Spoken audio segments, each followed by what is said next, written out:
High everyone, hope you all are doing well. সবাইকে নমস্কার এবং ওয়েলকাম আমার চ্যানেল সিপিরিয়াতে।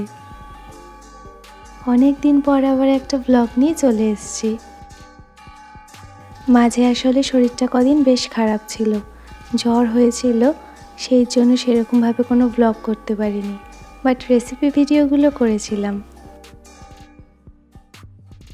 আজ তাই ভাবলাম অনেক দিন হয়ে গেছে, আজকে একটা ব্লগ করা যাক। দেখতে থাকো তাহলে আমার ব্লগটা, আশা করি তোমাদের ভালো লাগবে।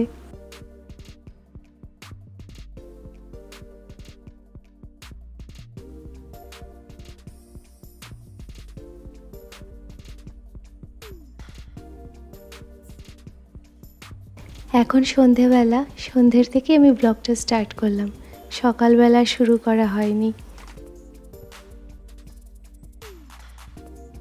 ঠাকুর ঘরে সন্ধেটা দেখানো হয়ে গেছে, এবার বাকি ঘরগুলোতেও ধূপটা দেখিয়ে আসি। বাকি সব ঘরেও ধূপ দেখানো হয়ে গেছে, এবারে ছাদে এসছি তুলসী তলায় ধূপকাঠিটা দিতে। সন্ধেটা আসলে রোজ বাবাই দেয়, বাবা সন্ধেটা দেয় আর মা পুজোটা দেয়। খুব কমই যখন বাবা সন্ধেটা দিতে পারে না তখন আমি দিই। আজকেও সেরকম একটা দিন, বাবার শরীরটা আসলে খারাপ, সেই জন্য আমি আজকে সন্ধেটা দিয়ে দিলাম।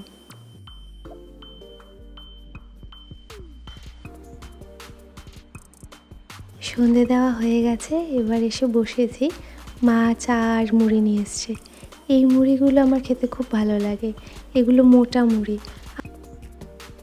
আমাদের বাড়িতে এমনি সবসময় সরু মুড়িই আনে, অনেক দিন আগেই মোটা মুড়ি খেয়েছিলাম, হট করে আবার মনে পড়লো, তাই দুদিন আগে বাবা যখন দোকানে যাচ্ছে বাবাকে বললাম এই মোটা মুড়ি নিয়ে আসতে। সেই যে খেয়েছিলাম তখনই খুব ভালো লেগেছিল। সরু মুড়ির থেকে আমার এই মুড়িগুলোই বেশি স্বাদ লাগে।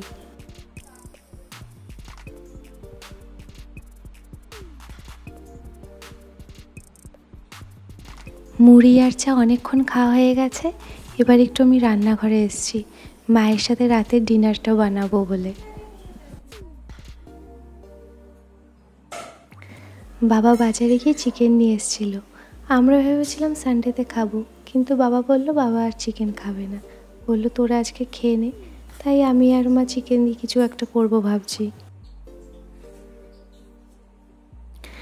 আগে থেকে কিছু প্ল্যান প্রোগ্রাম করিনি, র্যান্ডম একটা ইচ্ছে হয়েছে বানাচ্ছি, আশা করি খেতে ভালোই হবে। আমি ফার্স্টে কিছু সবজি কেটে নিয়েছিলাম, এখন কড়াইয়ে আমি সাদা তেল দিয়ে দিয়েছি। সাদা তেল দিয়ে ওর মধ্যে ফার্স্টে আদা কুচি দিয়ে দিলাম কিছুটা, আর মা দুটো এলাচ থেতো করে দিয়ে দিল। এরপর আমি কিছুটা পেঁয়াজ একদম কুচি কুচি করে চপ করে রেখেছিলাম, ওই পেঁয়াজ কুচিগুলো দিয়ে দিলাম, দিয়ে একটু নেড়ে নিচ্ছি। ও আর আমি এখানে সাদা তেল অল্প একটুই দিয়েছি, মা তার সাথে 1 চামচ ঘিও দিয়েছিল। পেঁয়াজ কুচিটা একটু নাড়াচাড়া করে আমি একটা ছোট গাজর গ্রেট করে রেখেছিলাম, ওই গ্রেট করা গাজরটাও আমি এখন দিয়ে দিলাম।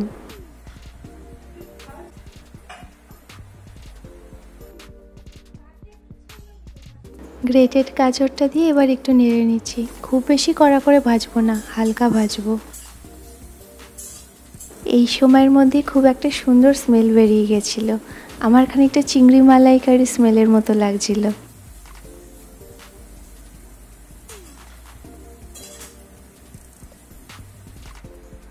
সব কিছু হালকাভাবে ভেজে নিয়েছি, ভাজা এখন কমপ্লিট হয়ে গেছে। এই সময় আমি মাকে বললাম যে চিকেনগুলো দিয়ে দাও, এগুলো সব বোনলেস চিকেন ছিল।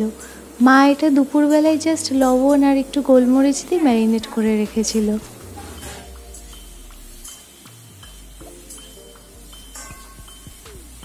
বোনলেস চিকেনগুলো দিয়ে 3 থেকে 4 মিনিট আমি একটু সব কিছু নেড়ে দিলাম, তারপরে মাকে বললাম যে একটু জল দাও, তো মা কিছুটা জলের মধ্যে অ্যাড করে দিল, খুব বেশি জল না, খুবই সামান্য।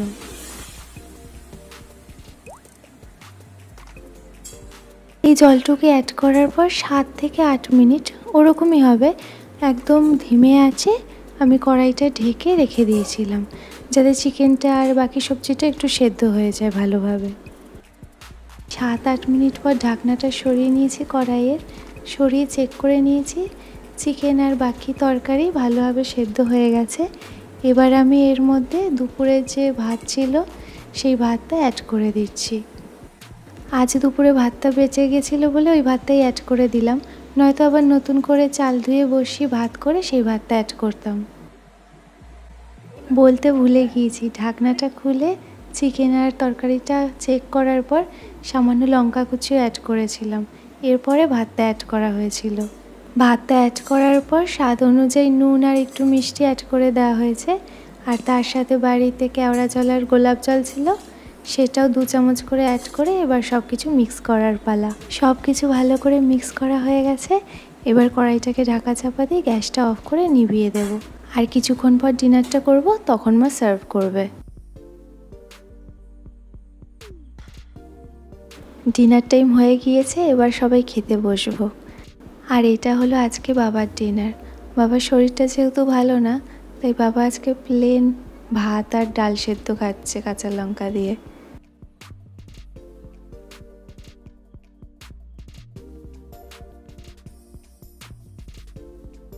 আর এটা হচ্ছে আমার ডিনার।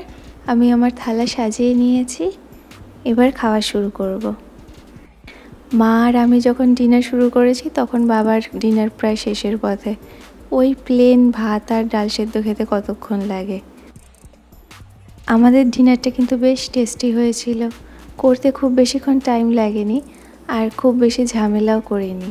তোমরাও একদিন এইভাবে চিকেন দিয়ে করে দেখতে পারো, ভালোই লাগবে আশা করি তোমাদেরও।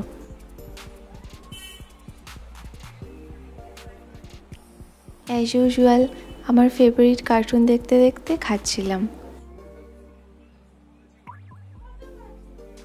আর আমি যেহেতু শিনচ্যান দেখি, তাই খাওয়ার সময় মা বাবাকেও শিনচ্যান দেখতে হয়, ওদেরও দেখতে বেশ ভালোই লাগে।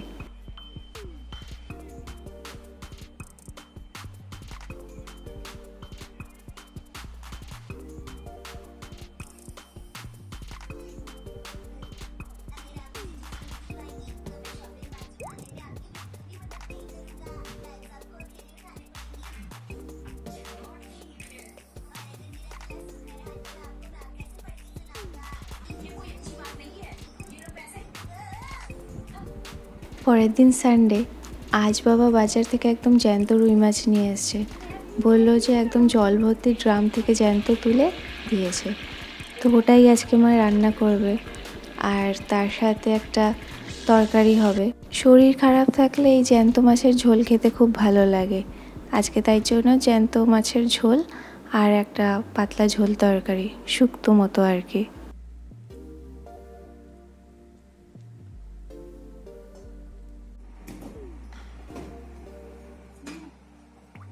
এই হলো সানডে স্পেশাল আজকে দুপুরের লাঞ্চ। সুন্দর করে জ্যান্ত মাছের একটা ঝোল আর একটা পাতলা ঝোল তরকারি, শুক্তো। এই শুক্তোর রেসিপিটা একদিন শেয়ার করব তোমাদের সাথে। মাছের ঝোলটা খেতেও দুর্দান্ত হয়েছিল, বেশ হালকা হালকা টক টক হয়েছিল। এরকম মাছের ঝোল খেতে আমার ভীষণ ভালো লাগে। মুখে যখন ঠিকঠাক স্বাদ থাকে না বা সেরকম খেতে ইচ্ছে করে না, তখন এরকম মাছের ঝোল দিয়ে ভাত খেলে মুখে বেশ স্বাদটা ফেরে। আমি মাছের ঝোলটার রেসিপিও একদিন শেয়ার করব আমার চ্যানেলে। খাওয়া দাওয়া হয়ে গেছে দুপুরের, এখন মা আমাকে একটু জোয়ান দিচ্ছে মুখে। কিছুক্ষণ পর মা আবার ছাদে এসছে জামা কাপড়গুলো নিতে, আমিও তাই মার সাথে এসছি ছাদে। মা জামা কাপড়গুলো তুলছে আর আমি এদিকে গাছগুলো দেখছি।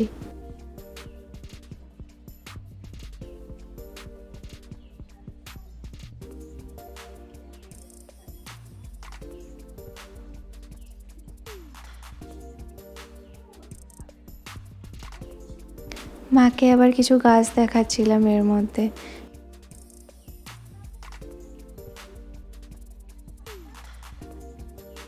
ছাদে আসতে এখন সবসময় বেশ ভালো লাগে, চারপাশটা বেশ সবুজ হয়ে আছে আর তার মধ্যে অনেক রকম পাখির ডাকও শোনা যায়, পাখি দেখা যায়, মনটা খুব ভালো হয়ে যায়।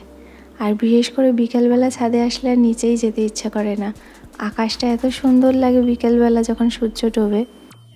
একদিন তোমাদেরকে বিকেলবেলার আকাশটাও দেখাবো, বেশ কালারফুল হয়ে যায়।